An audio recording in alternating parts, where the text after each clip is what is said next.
जय माता दी फ्रेंड्स। दुर्गा सप्तशती में माँ भगवती ने अपने भक्तों को स्वयं ये संदेश दिया है कि जहाँ पर प्रतिदिन मेरे सप्तशती का पाठ होता है उस स्थान को मैं कभी नहीं छोड़ती। एक साल तक यज्ञ हवन आहुति भोग और दान आदि से जितना अधिक फल प्राप्त होता है, जितनी अधिक उन्हें प्रसन्नता प्राप्त होती है, उससे भी कहीं अधिक सप्तशती के पाठ करने से प्राप्त होती है। तो जो भी साधक देवी की साधना करते हैं उन्हें नवरात्रि में सप्तशती का पाठ अवश्य करना चाहिए। सप्तशती के पाठ करने की सही विधि पता होगी तभी आपको इसके पाठ करने का पूर्ण फल प्राप्त होगा। सप्तशती के पाठ करने की विधि थोड़ी सी कठिन है, इसलिए आज की इस वीडियो में आपके साथ सप्तशती के पाठ करने की ऐसी विधि शेयर कर रही हूँ जो सबसे सरल है, कम समय में आप पाठ कर पाएंगे और साथ ही आपको इसका पूर्ण फल भी प्राप्त होगा। सप्तशती का पाठ किस प्रकार करना है, किस क्रम संख्या में करना है, आदि सभी जानकारी आज की इस वीडियो में आपके साथ शेयर कर रही हूँ और साथ ही किन किन बातों का आपको विशेष रूप से ध्यान रखना चाहिए। तो वीडियो बहुत ही महत्वपूर्ण है, इसलिए एंड तक ज़रूर देखिएगा। वीडियो यदि आपको पसंद आए तो वीडियो को लाइक और चैनल को सब्सक्राइब ज़रूर कर दीजिएगा। नवरात्रों में हम देवी के प्रसन्नता के लिए चौकी लगाते हैं, कलश की स्थापना करते हैं, हवन आदि करते हैं। लेकिन प्रतिदिन की पूजा में हमें देवी के या तो किसी स्त्रोत का पाठ करने का संकल्प लेना चाहिए या फिर सप्तशती के पाठ करने का संकल्प ज़रूर लेना चाहिए। सप्तशती का पाठ करने से घर में सुख समृद्धि आती है और सभी प्रकार की नकारात्मक ऊर्जा दूर हो जाती है। आप इसका पाठ संस्कृत अथवा हिंदी किसी में भी कर सकते हैं। संस्कृत में करने पर लोग कहते हैं कि इसके पूर्ण फल की प्राप्ति होती है, लेकिन अगर आप हिंदी में भी करेंगे तो भी आपको इसका फल प्राप्त होगा। और किस प्रकार से प्राप्त होगा तो वही हम आज की इस वीडियो में जानेंगे। दुर्गा सप्तशती का पाठ करने से पूर्व सबसे पहले तो आपने चौकी की स्थापना कर ली है, आसन पर आप बैठ गए। बैठने से पूर्व आसन को शुद्ध कर लीजिए। गंगा जल के छींटे आसन पर छिड़केंगे, अपने ऊपर भी और अपने चारों तरफ भी थोड़ा सा छिड़काव कर देंगे। उसके बाद बैठने के बाद देवी की पूजा कीजिए। सबसे पहले भगवान गणपति की पूजा कीजिए, अपने गुरुदेव को याद कीजिए, कुलदेवी को याद कीजिए। देवी की पूजा करने के बाद में फिर आप सप्तशती का पाठ कीजिए। पाठ करने से पूर्व पुस्तक की पूजा पहले करनी होती है, इसलिए थोड़ा कुमकुम लेकर देवी के मस्तक पर लगाइए और मंत्र बोलिए। नमो देव्यै महादेव्यै शिवाय सततम नमः। नमः प्रकृत्यै भद्राय नेताः प्रताः स्मृताम्। इस मंत्र को बोलते हुए थोड़ा सा रोली चावल पुष्प चढ़ा दीजिए। अब हम पाठ प्रारंभ करेंगे।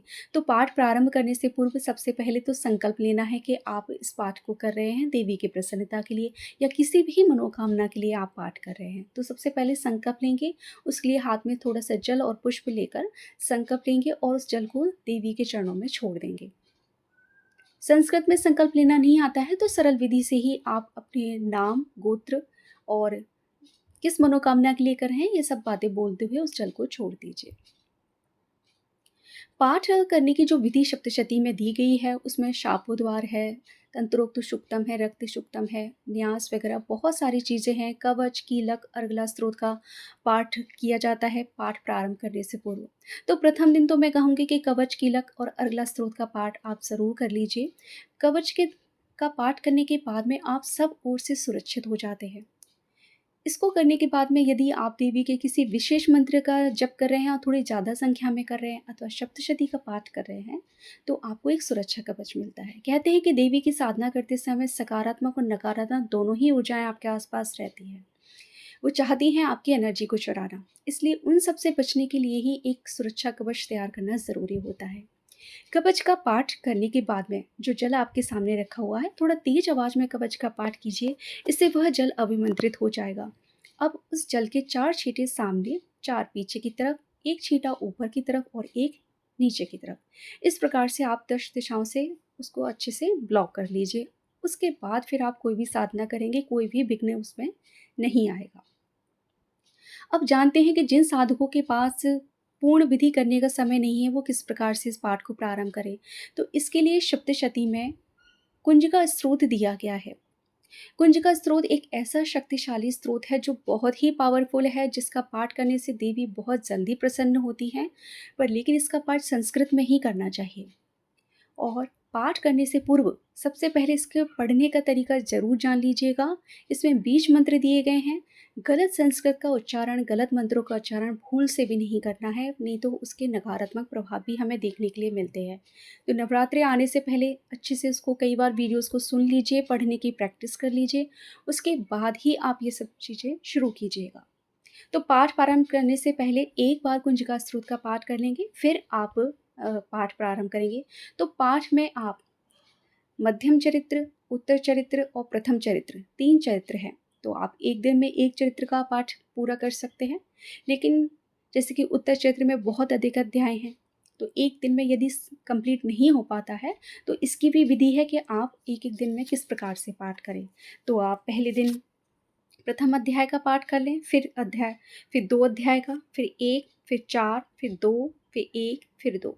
इस प्रकार से 7 दिन में ये इस क्रम से पूरा अध्याय हो जाएगा। आपको जितने भी सप्तशती में 13 अध्याय दिए हैं वो सब पूरे हो जाएंगे। और अष्टमी के दिन आप देवी की पूजा साधना या किसी भी स्रोत का पाठ कर सकते हैं। 21-51 जितने भी आपकी श्रद्धा हो। नवमी के दिन हम हवन करके देवी की इस पूजा को पूर्ण करते हैं। तो पाठ प्रारंभ करने से पूर्व सप्तशती का कुंज का स्रोत का पाठ कर लीजिए। अध्याय समाप्त हो गया आपका। अध्याय समाप्त होने के बाद फिर से एक बार कुंज का स्रोत का पाठ कर लीजिए। फिर आप देखिए कि इसका कितना जल्दी आपको प्रभाव देखने के लिए मिलता है, देवी कितनी जल्दी प्रसन्न होती है। पाठ करने से हिंदी में जब आप पाठ करते हैं तो सबसे बड़ी बात होती है कि आपको देवी के चरित्र को जानने का मौका मिलता है। आप हिंदी में अच्छे से समझ पाते हैं कि माँ भगवती ने किस प्रकार से राक्षसों का संहार किया था, किस प्रकार से उन्होंने कौन कौन से रूप धारण किए थे। तो वो जानकारी भी आपको प्राप्त होती है और पढ़ने में बहुत ही आनंद आता है। और मैं ये समझती हूँ कि देवी के प्रत्येक साधक को दुर्गा सप्तशती का पाठ तो ज़रूर ही करना चाहिए। और यदि आप प्रतिदिन में भी कुंजिका स्तोत्र का पाठ करने का संकल्प लेते हैं तो बहुत अच्छा है। प्रतिदिन अगर आप एक बार भी पढ़ते हैं तो उसका भी प्रभाव आपको देखने को मिलता है। लेकिन ज़रूरी ये है कि ये सही विधि से किया जाए। पूरी पूजा होने के बाद में अभी यहाँ पर प्रक्रिया समाप्त नहीं हुई है। मैं यहाँ पर आपको एक चीज़ ज़रूर बताना चाहूँगी। आसन पर से उठने से पूर्व जो जल आपके सामने रखा था उसमें थोड़ा सा जल लेकर अपने आसन को सामने की तरफ से थोड़ा फोल्ड कीजिए और जल के छींटे ज़मीन पर छिड़किए। अब 3 बार अपनी अनामिका उंगली से उस जल को अपने दोनों आंखों पर और मस्तक पर लगाइए। उसके बाद ही आपको खड़े होना है, अन्यथा आपके किए हुए जप को कोई और ले जाएगा, आप खड़े हो जाएंगे ऐसे ही अचानक से, तो सारी ऊर्जा वहीं की वहीं नष्ट हो जाती है। तो इस चीज़ का विशेष रूप से ध्यान रखना चाहिए। दूसरा, पूजा करने के पश्चात, पाठ करने के पश्चात तुरंत ही वॉशरूम के लिए नहीं जाना चाहिए। कुछ देर रुकिए, उसके बाद ही जाइए, वरना सारी एनर्जी ऐसे ही निकल जाएगी। आपको एनर्जी को अपने अंदर ब्लॉक करना है। जब आप एनर्जी को अपने अंदर ब्लॉक करेंगे, आपका ऑरा मजबूत होगा, सारी नेगेटिविटी आपके पास से दूर हो जाएगी। इसलिए सही विधि से सप्तशती का पाठ करना और इन पाठ और स्रोतों से मिलने वाली ऊर्जा को लॉक करना बहुत ज़्यादा ज़रूरी है। कलश की स्थापना अक्सर लोग करते हैं, लेकिन पास में किसी भी प्रकार के मंत्रों का जाप नहीं करते हैं। ऐसा नहीं करना चाहिए। हमने कलश के में जो भी जल भर कर रखा है उसको हमने आवाहन करके, उसमें सभी देवताओं का वास है। अब हमें उस जल को अभिमंत्रित करना है। तो जब उस जल के पास में सप्तशती का पाठ हो रहा है, मंत्रों का जाप हो रहा है, हवन हो रहा है, तो वो जल अभिमंत्रित हो जाता है। और इस अभिमंत्रित और पवित्र जल का छिड़काव जब आप दशमी तिथि के दिन अपने पूरे घर में करते हैं तो सभी प्रकार की नकारात्मक ऊर्जा आपके घर से बाहर निकल जाती है। कैसा भी तंत्र मंत्र कुछ भी कर रखा है यदि किसी ने, तो सब कुछ नष्ट हो जाता है। इसलिए सही विधि से पाठ करना बहुत आवश्यक है। पाठ करने का समय बिल्कुल भी नहीं है किसी के पास में, तो उन लोगों को पाठ सुन लेना चाहिए। उससे भी उसका प्रभाव देखने को मिलता है। तो फ्रेंड्स, आज की इस वीडियो में हमने जाना कि आपको सप्तशती का पाठ किस क्रम संख्या में करना है, किस प्रकार से करना है। सरल विधि भी मैंने आपके साथ शेयर कर दी है। और ये वीडियो यदि आपको उपयोगी लगी है, ये वीडियो यदि आपको पसंद आई है, तो प्लीज़ इस वीडियो को लाइक कर दीजिए और ज़्यादा से ज़्यादा लोगों के साथ शेयर ज़रूर कीजिएगा।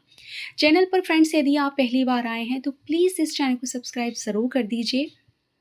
मेरे चैनल पर आने वाले सभी व्रत त्योहारों से जुड़ी हुई वीडियो शेयर की जाती है। और प्लीज़ बेल आइकन को प्रेस करना मत भूलिएगा, जिससे आने वाले वीडियोस की सभी नोटिफिकेशन आपको टाइम से मिल जाएं। अपनी आने वाली वीडियो में हम सुनेंगे दुर्गा सप्तशती के अलग अलग अध्याय, तो आप वो वीडियोस भी देख सकते हैं। और इस वीडियो को आपने फ्रेंड्स एंड तक देखा है, उसके लिए आप सभी का बहुत बहुत धन्यवाद। जय माता दी फ्रेंड्स। माँ भगवती की कृपा आप सब पर सदैव बनी रहे।